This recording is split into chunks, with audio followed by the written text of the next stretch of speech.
Hey guys, so I noticed that only a small percentage of the people who watch my videos are actually subscribed.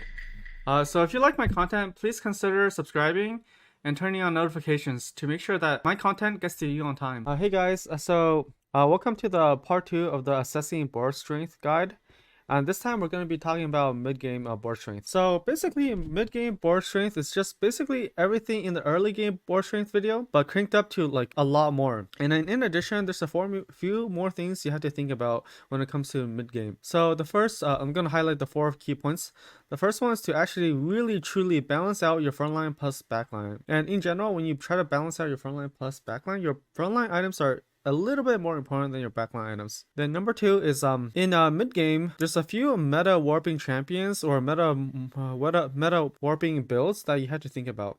So the first one is how do you deal with tanks, and especially unkillable tanks? There's two methods you can deal with it: brute force through the tank or bypass the tank. And then how can you deal with things that access your backline like assassins? So often the case GA or backlining your tanks can help with that. The third thing is to think about adding sustain to your comps. The reason why is because in the mid game, sustain comps are the strongest comps in the game, and if you're not really thinking about sustain comp, then you're often not playing mid game correctly. And then the last thing to keep in mind is to use your HP loss as a basically a small benchmark on how to improve your mid game. So I'll cover those more in details through this video. So the first one I want to talk about is for sure to balance out your board. I already briefly covered this in the early game video, but basically starting 3-1, you really want to focus on balancing your board. Often this is the case where you're either missing your frontline items or you're missing backline items, and you want to make sure that you're not the next few units you add cover the weaknesses that you're missing. So I also want to take this time to mention that basically you want to build your comp around your itemized carries. So this is part of my carry stacking video, but often the case where I see people running like Heimerdinger as a carry, and they're also playing 4 Arcanists. There's no reason to play 4 Arcanists here. Or if you're running TF Merlot as your carry, also in similar case, don't play 4 Arcanists. There's no reason to, because TF isn't doing that much damage with his cards. It's mostly his burn that's doing the damage. So in cases like this, you just have to really think about it and realize that instead of building offensive synergies for TF, you can build defensive synergies, because you can rely on TF eventually killing everything with its Morello. So definitely the most common mistake is I see people try to build their carry items first. So let's just say you're trying to think about playing Challenger Yone.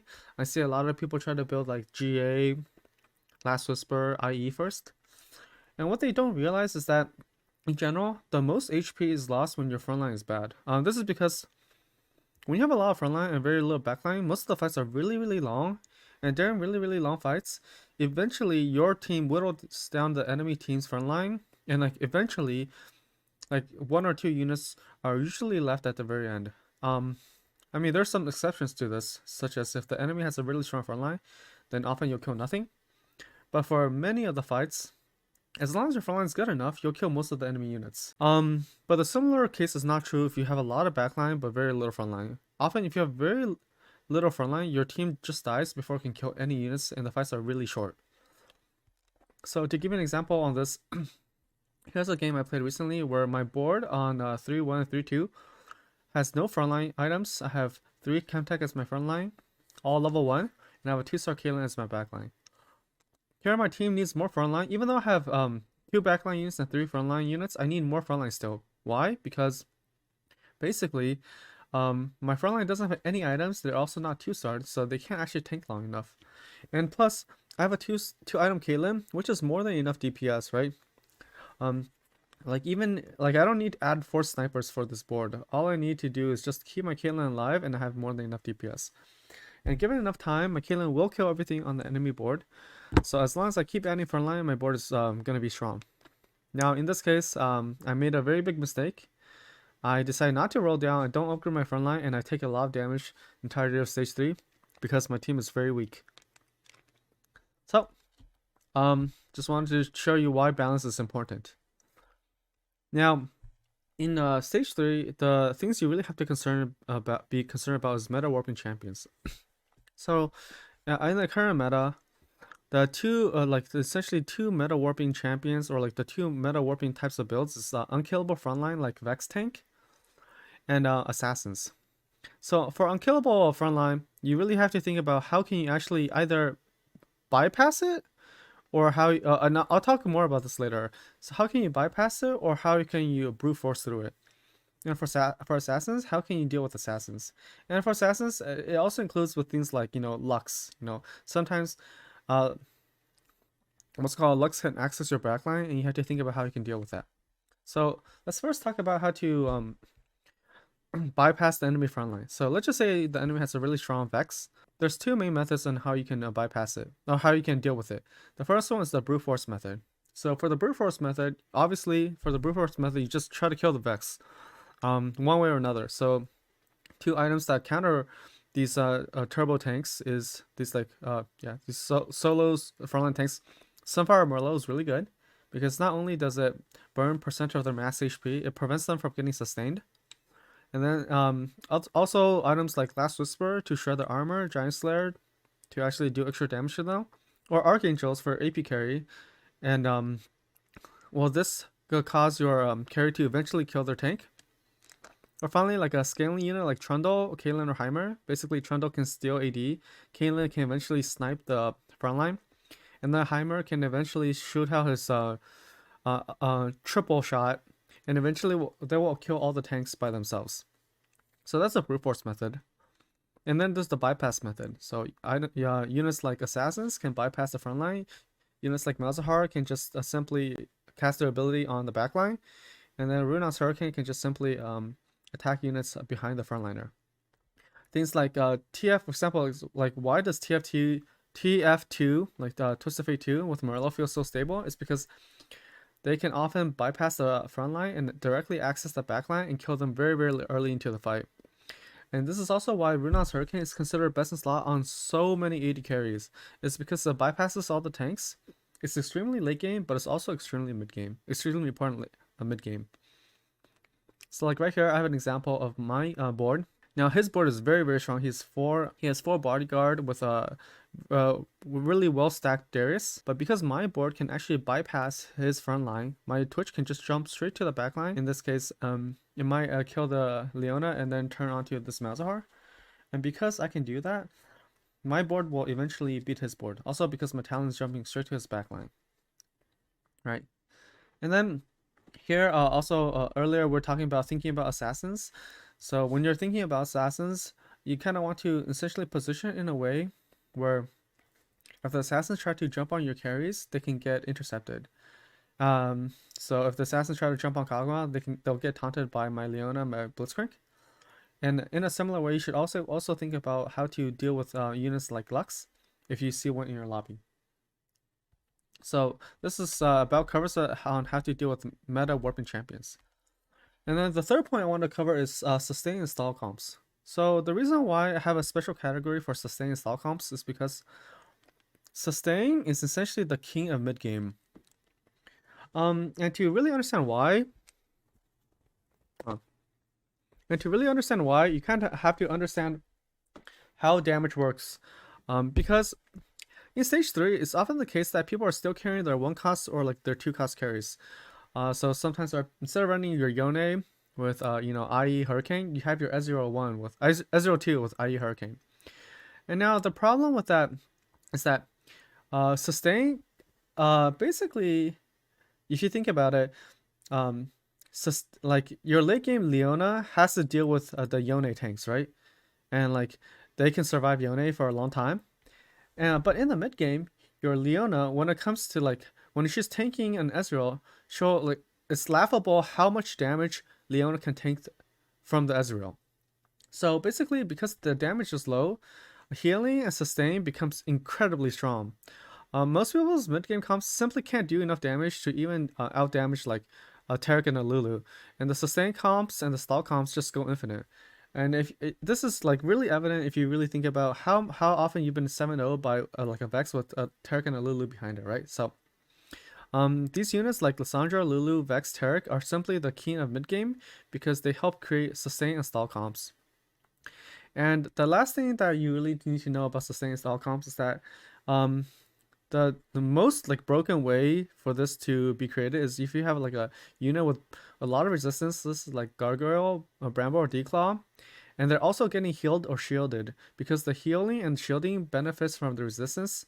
So instead of like Taric healing a unit for like 400, after Bramble and Declaw, essentially the unit has like 700 effective HP, right?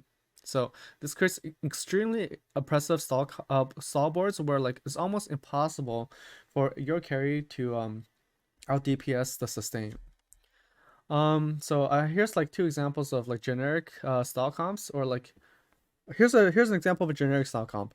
So basically this guy has a Vex with three tank items, Bramble and 2 times resolves, and he has Lulu and Oriana and a Taric shielding this shielding this Vex. So basically this Vex is literally never gonna die, and there's nothing my board can do about it because currently in my mid game, my Heimer carry is not strong enough to go ahead and kill this Vex. I'll need to like late game upgrade to a Lux in order to kill this Vex or to win this fight. So that's a pretty standard one: Vex, Lulu, Oriana, Taric. And then, but you can also get into like pretty unique situations for stall comps. So like this guy, he's playing a Swing 2 with a lot of resistance on it, and then he's playing a Taric and a Seraphine to heal it, and also a Swing has built-in healing. And so basically the takeaway is that during the mid game, if you can somehow create a situation where your unit is like has enough resistances, and enough healing to go infinite, is almost unbeatable in the mid game.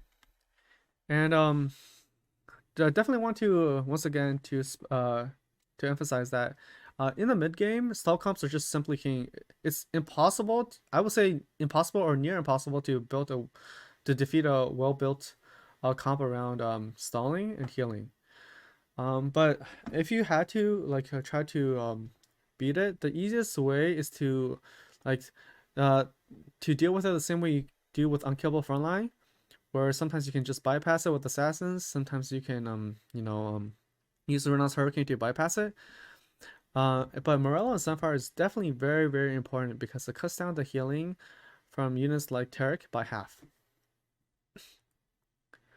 And then finally, the last point I want to touch on for the mid game board strength is using HP as a feedback. So like here's a game. I should show you first. Here's a game where I was 94 HP at 3-1, and then at 3-7 I was 45 HP. So like what went wrong, right? That's 49 HP in 5 rounds. Obviously, I should go back and realize that something went wrong for me to lose that much HP so quickly. And you think this is like, oh, this will never happen to me. But actually losing a lot of HP in a short amount of time happens to even the highest challenger players. This is often because people are reluctant to roll on level 6 and level 7, and then sometimes even level 8. Like when Soju fast 9s, the Soju special, he goes fast 9, he's 100 HP level 8, he doesn't roll once at level 8, he goes fast 9, rolls once and dies. So this actually happens quite frequently. It was if you if you would believe. But basically, so like in my case, I was 94 HP and I dropped to 45 HP. And if you look at my gold, I have 76 gold at level 6. This is a lot of gold. What I should have done was probably roll down to like 10 or 20 at 3-2 in order to stabilize. And then if I did that, I'd probably be around 70 or 75 HP. And I'd be reasonably healthy at this stage. So what's it called? In this case, I must have thought my board was actually stronger than it actually was. And upon revisiting, it's clear that my board is terrible, and I could have done a lot to upgrade it. So just to make sure that in your mid game, try not to be like reluctant to roll at level 6 or level 7. And like in a game, if you realize that you've been losing a lot of HP in like a few stages, it's probably because you're doing something wrong and not because like the game screwed you. So just to make sure that like focus, if you had to improve on one aspect, use your HP as your feedback on the area to improve in. And then and the last point I want to briefly touch on is that, so this mid game board game board strength video mostly covers stage 3 and early stage 4. Not really late stage 4 and early stage 5 and stuff. And this is why, because usually stage 5 is dominated by like fully built comps like Urgot Jinx, like Yone, like Luck. And once you have a fully built comp, there's not really too much to optimize, right? Because your entire board is usually the same 7-8 units. It's not like you can actually like, you know, pivot added enchanters for board stall. No, because like your board is almost always the same. So there's not too much to discuss. So for like these comps, unfortunately, you just have to rely on your own comp knowledge to know how strong they are, or to like to know what to improve on. There's almost no way to generically cover like how to improve boards, your board strength for a comp, right? Because that's pretty much just comp specific. So I'm not gonna go ahead and cover that. Unfortunately, that's just something that you'll probably have to learn from playing the comp yourself. And I will cover like late game on how you can improve your board if you're like going level 9 and you want to jam in a legendary style. So I think this is all I wanted to cover for mid game. It's definitely quite long, but I think there was a lot of useful information in here.